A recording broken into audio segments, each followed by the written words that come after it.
This is TWiT. And Jeff, I saw this story this week, and I have no idea what it's talking about. So I'm glad that you picked it up. So take it away and inform us, educate us on what is going on with AMD and ROCm. Yeah, a little geekier story here, but it's been a few months since we last talked about AMD's software to rival NVIDIA's CUDA.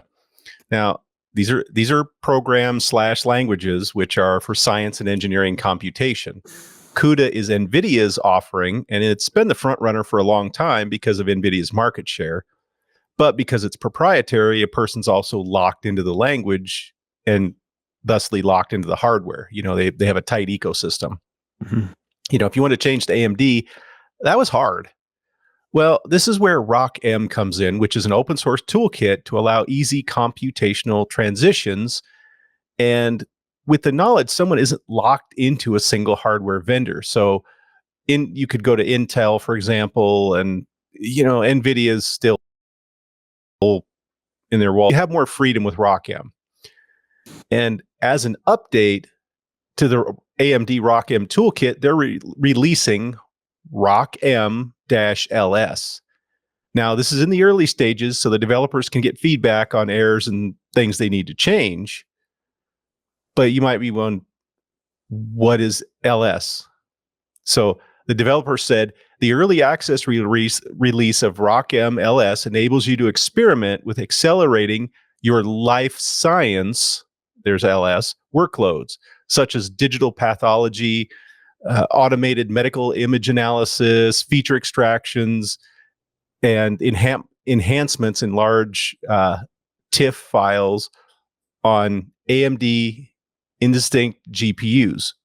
So they said, join us for exploring this tantalizing glimpse into the future capabilities of ROCm-LS, setting the stage for the next evolution in a life science computing.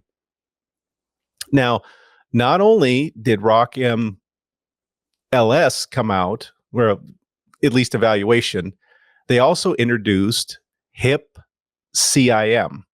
hipCIM is an open source GPU accelerated software library which enables computer vision and image processing operations for multi-dimensional image data sets. So it can enhance tasks such as color conversion, feature extractions, filters, morphology, segmentation, transformations for n-dimensional images.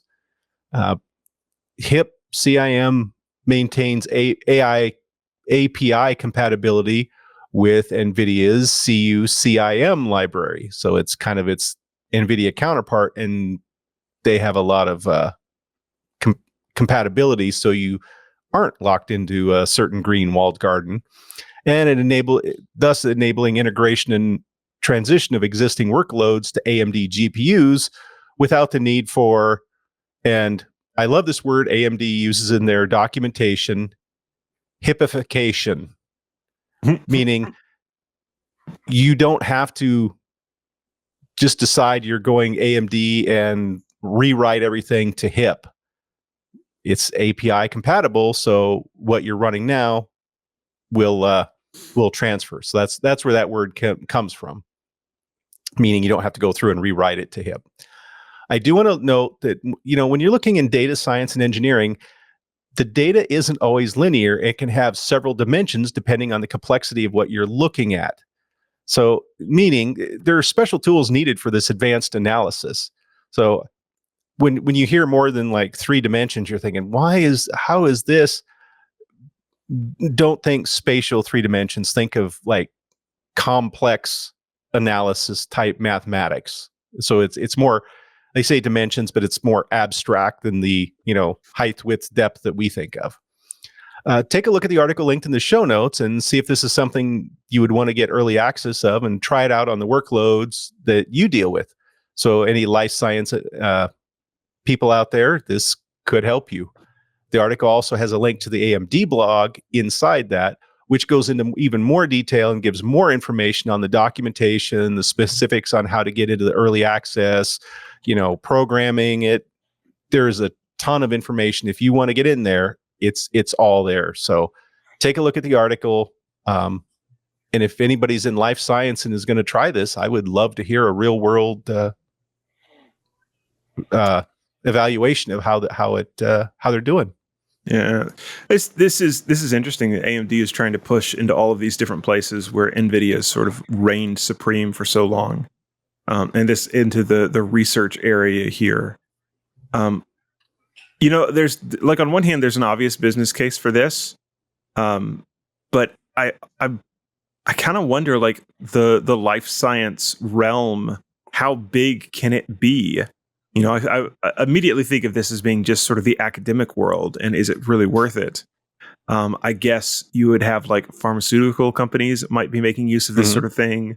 So a little bit more than just academics. Microbiology type things.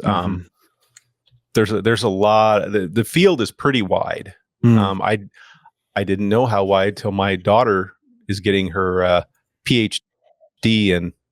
That's right. In biology. Yeah. Molecular biology. And there's a lot to it. So there's many facets, and the modeling for each science pathway, I guess. I mean, if you're doing fluid modeling, it's different than a biological modeling or meteorology, or there's specific things based on your workload. So that's why they have these specialized engines. I wonder if this will make it possible to do things like folding at home using AMD hardware in the future. Very, very possibly. Actually, one of the developers is, so I think if you're newer, I do folding at home.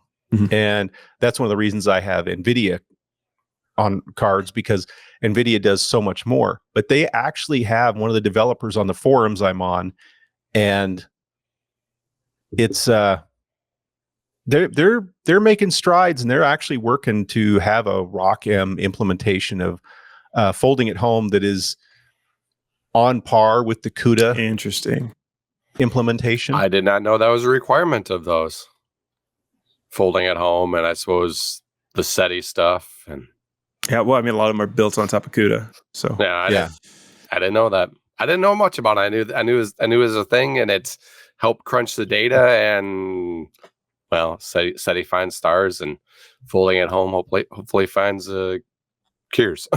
Yeah, that's the idea. Yeah, all right. Yes, sir.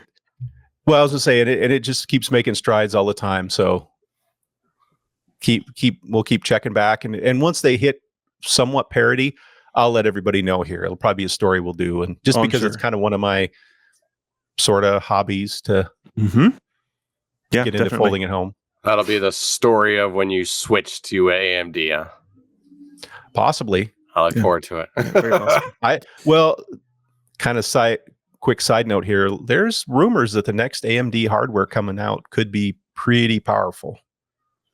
The next gen stuff, but you hear a lot of that all the time too. And I was going to say, I think we hear that rumor about every 3 months.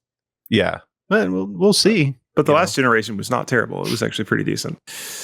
And all right. I just watched a Jay's 2 cents video that he was talking to Micro Center people, and hands down, the AMD cards are going out the door faster than the NVIDIA stuff.